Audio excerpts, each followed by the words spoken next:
लीजिए ना डी। गा देंगे इसके बाद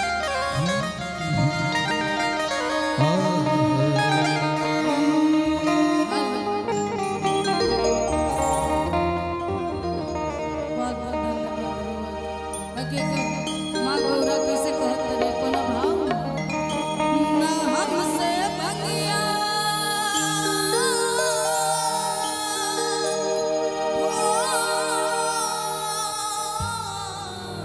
नहीं देखिए, बहुत गलत बात है। आपके पति हैं, हम जो कहेंगे वो मानना होगा। ना मेरे लिए अभी के अभी जाके भांग पीस के लाइए।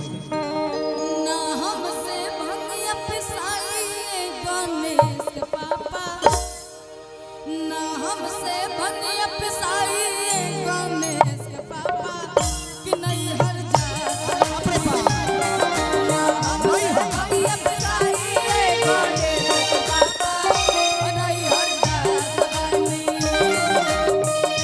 दबा देव कोमल तोहरा,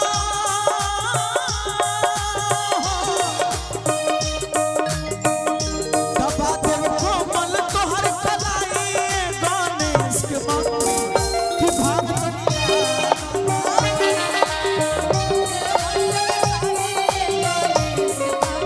अच्छा चला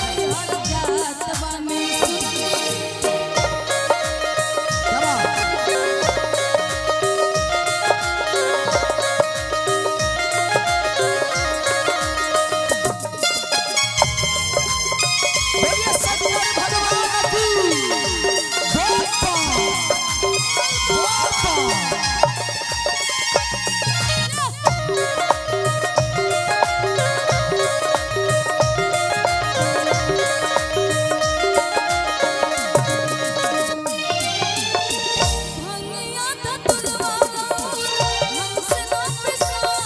अच्छा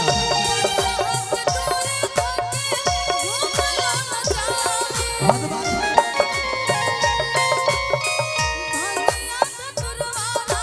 अच्छा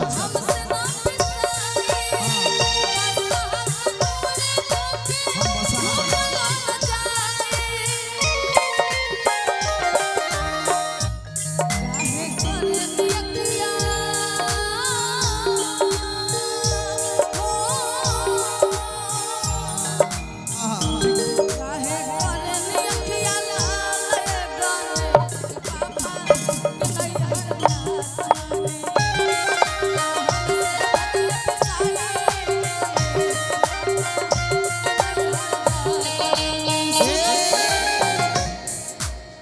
नैहर चल जाएंगे तो हम किसके साथ रहेंगे?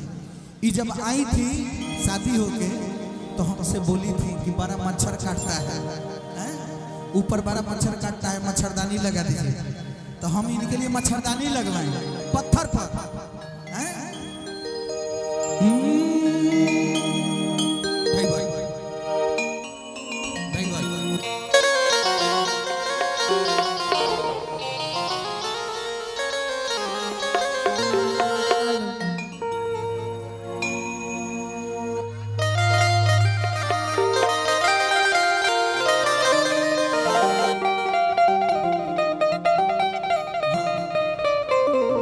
आप हमको बोली थी ना, रात दिन पर्वत पर हो ताटे,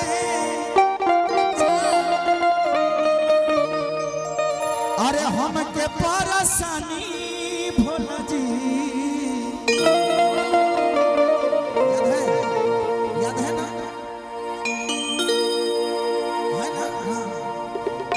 कि रात दिन पर्वत पर हो ताटे, हमके परेशानी भोला जी, तराउर मच्छर माछी करे परेशानी, लगा दी मच्छरदानी भोला जी।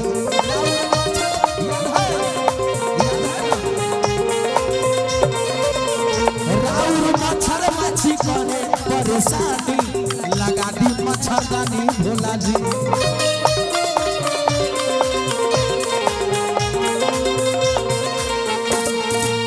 रात दिन पर्वत पर हो ताटे,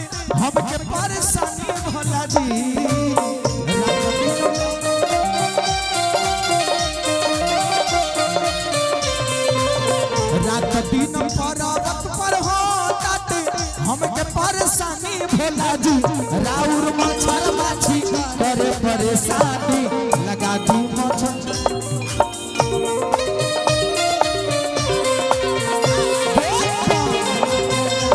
राउर मच्छर माछी करे परेशानी लगा दी मच्छरदानी भोला जी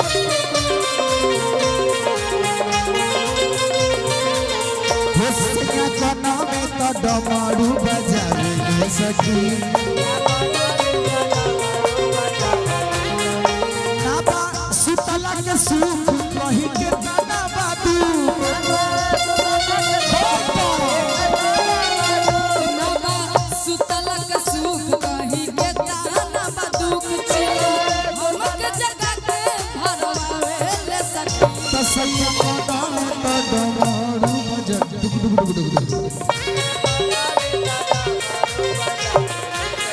ये सैया कना में तो डमरू बजावे सखी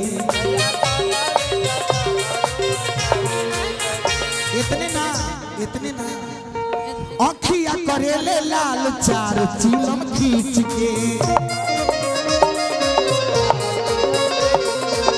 पहला लगावा भस्मी हमारा सानी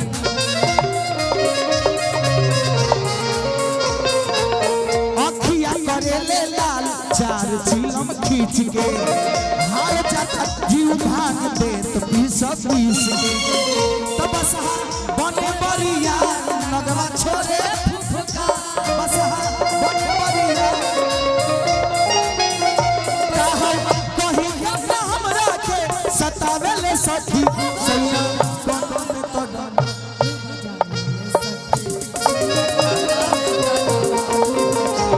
और फैंसी लहठी के मालिक मुन्ना भाई की तरफ से पुरस्कार बहुत शुभकामना मुन्ना भाई को वाह और कहना है अंत क्या में कहना है मेरे भोले बदानी को कोई कुछ कह दे मगर सब लोग देव हैं मेरे पति महादेव हैं अदिति जी सब लोग देव हैं हाँ मगर आपके पति महादेव महादेव हैं अरे कहे भगवान भी सैया के भगवान हो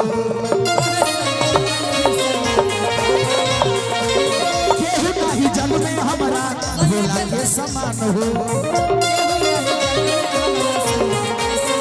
कहे भगवान भी के भगवान हो केहू नहीं जग में हमारा सैया के समान संगे रहलो न जाए संग छोड़लो न जाए संगे रहलो न जाए संग छोड़लो न जाए कहो कहीं कितना हमरा के सतावले सखी तो सैया लगावे तो डमा